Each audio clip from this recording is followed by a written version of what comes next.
Hi, it's Mark from Onyx Training Group. Thanks for checking in. We're going to start a series here. It's called the 3-Minute Mythbusters. And what we're going to do is we're just going to spend some time, maybe 3 minutes, maybe shorter, maybe longer. Just 3-minute Mythbusters sounds really cool.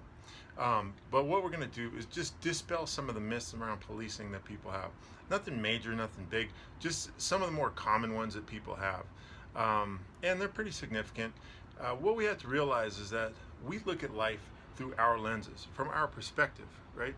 So I might think something a certain way. I see a different response or a different reaction. I think that that's wrong. It shouldn't have gone that way.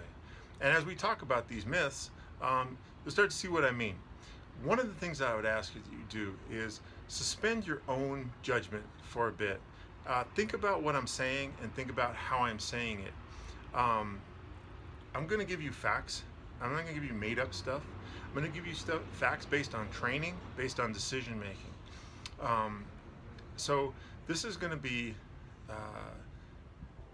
what the best practices are of policing usually, okay? Now that's not to say that different things don't happen, but for the most part, what I'm going to be giving you is police performance based on training and based on decision making. So this is, again, not to excuse bad behavior, but this is just giving you a more realistic picture based on policing. It's kind of one of those things, I've played the game of operation, so now I can think I'm a doctor. Or I'm not really a doctor, but I watched one on TV. So, we start to develop our belief system and our understanding of especially the professions based on what we see on TV and what they're doing on television. And that is most absolutely usually not correct, okay? So today, what I want to talk about is police breaking an intersection with their lights on. You'll see them, and I've had people say this to me throughout my career. You guys just use your lights and go across red lights just so you don't have to wait at the red light. And there's a couple things you need to think about here. First off, you're applying your perspective of driving to a police officer. A uniformed police officer working in a marked patrol car is at work. They're at work in their car, so they're where they need to be at all times. So they don't have to get anywhere unless it's for a call. Whereas you're going from point A to point B for a reason. You're going to work, you're coming from work, you're going errands, whatever it is. So you want to get there, especially when there's traffic. So you apply your perspective of, man, I hate sitting at these red lights and waiting in traffic, to the police officer. And when they hit their lights and go through the red light, you think they just don't want to sit at the red light. They're at work. They're making money right there. So think about what they're doing. They're probably going to an in-progress call, okay? So they can't sit and wait for the light.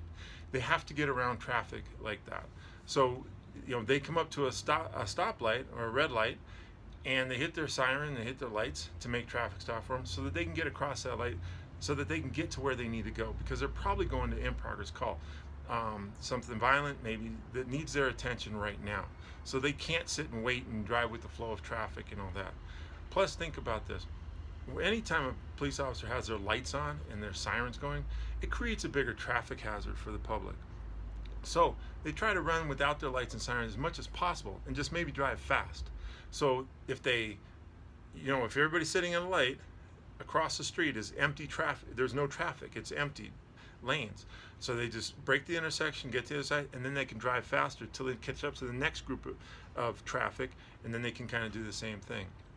So when you see police officers doing that, breaking intersections with their lights and sirens, don't automatically assume they just don't want to sit at the light, and so they're just getting by because they have lights and sirens. They don't need to do that. They're at work when they're sitting in their car. So they may be going someplace very important. Maybe they have to, you run it, man. Somebody could be shooting at somebody. Somebody could be beating somebody up. Somebody could be assaulting someone else. There could be a bank robbery going on. So just think about that what that officer is going to and might be facing in the next couple of minutes. And maybe suspend your judgment that they just don't feel like sitting at a red light. Okay? All right, so that was our first 3-minute Mythbusters. Took a little bit more because I introed the series to you. Hopefully you got something out of it. Again, all I ask is that you suspend your judgment for a moment and just think about things from a little bit different perspective, right? It's what they say all the time. I don't know who invented the ocean, but I bet it wasn't a fish. Whenever we look at something from our perspective, it's always going to look either good or bad according to us. But maybe it's okay anyway. Again, it's Mark Neal with Onyx Training. Hey, if you like what you hear and things are kind of cool for you with the Onyx, check out our website, onyxtg.com, onyxtg.com. Look at our online courses, look at our seminar courses available to agencies and organizations, our online courses for agencies and also for individual officers, civilians, people looking to get into law enforcement, and new officers. All right? Well, I appreciate you tuning in today, and stay tuned for more. And if you have a question about a myth, let me know, and we'll try to address it in one of the future episodes. All right, thanks.